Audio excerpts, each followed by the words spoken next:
দেখুন, আমাদের মাননীয় মুখ্যমন্ত্রী মাননীয় মমতা বন্দ্যোপাধ্যায় বঙ্গজননী বাংলার মা, তিনি বীরভূম মাটিতে আগামী 28/7/2025 তারিখে বীরভূম আসবেন।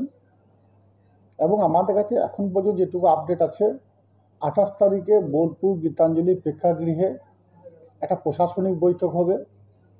তারপরে 3টের সময় আমরা যারা বাংলা ভাষায় কথা বলি, সারা ভারতবর্ষের বুকে যে বিজেপি শাসিত রাজ্যগুলো আছে, সেই রাজ্যগুলোতে বাঙালিদেরকে যে লাঞ্ছনা, গঞ্জনা, তাদেরকে ডিটেকশন ক্যাম্পে পাঠানো হচ্ছে, তাদেরকে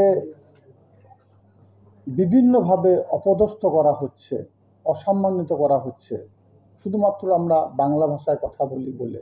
এরই প্রতিবাদে 21শে জুলাই মাননীয় মুখ্যমন্ত্রী মাননীয় মমতা বন্দ্যোপাধ্যায় কলকাতার শহীদ মঞ্চ থেকে ডিক্লেয়ার করেছেন যে আমরা বাঙালি, আমরা গর্ববোধ করি, আমরা বাংলা ভাষায় কথা বলি। বাংলাকে যারা অবজ্ঞা অবহেলা করছে, তার প্রতিবাদে সারা বাংলা জুড়ে প্রত্যেক শনি এবং রবিবার মিছিল হবে সারা বাংলায়। মামাটি মানুষের সৈনিক যারা আছে, তারা পায়ে পা মিলিয়ে, কাঁধে কাঁধ মিলিয়ে রাস্তায় নামবে। স্বভাবতই 28 তারিখে মাননীয় মুখ্যমন্ত্রী মাননীয় মমতা বন্দ্যোপাধ্যায় বাংলার মা, বাংলার বাঘিনী বীরভূম আসছেন।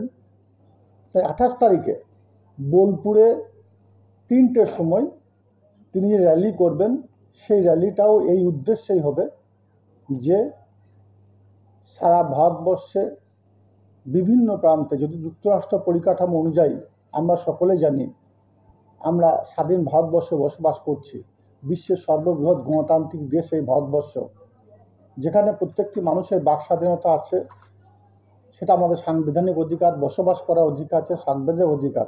আমি এই রাজ্য থেকে অন্য রাজ্যে গিয়ে কর্মসংস্থান করতে পারি, এটা আমার সাংবিধানিক অধিকার।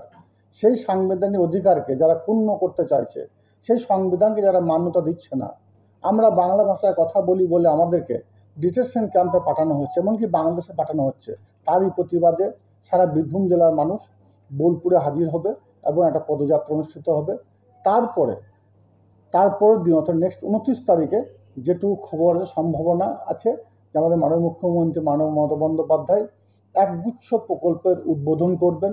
যেমন আপনার কাছে খবর আছে, ইলেমবাজারে একটা ব্রিজ তৈরি হয়েছে। ইলেমবাজার থেকে পশ্চিম বর্ধমান যাওয়ার যে ব্রিজ, কয়েক কোটি টাকা ব্যয়ে ওই ব্রিজটা তৈরি হয়েছে। এই ধরনের আরও একাধিক প্রকল্প যেগুলো বাস্তবায়িত হয়েছে, সেই প্রকল্পগুলোর তিনি দ্বার উদ্ঘাটন করবেন।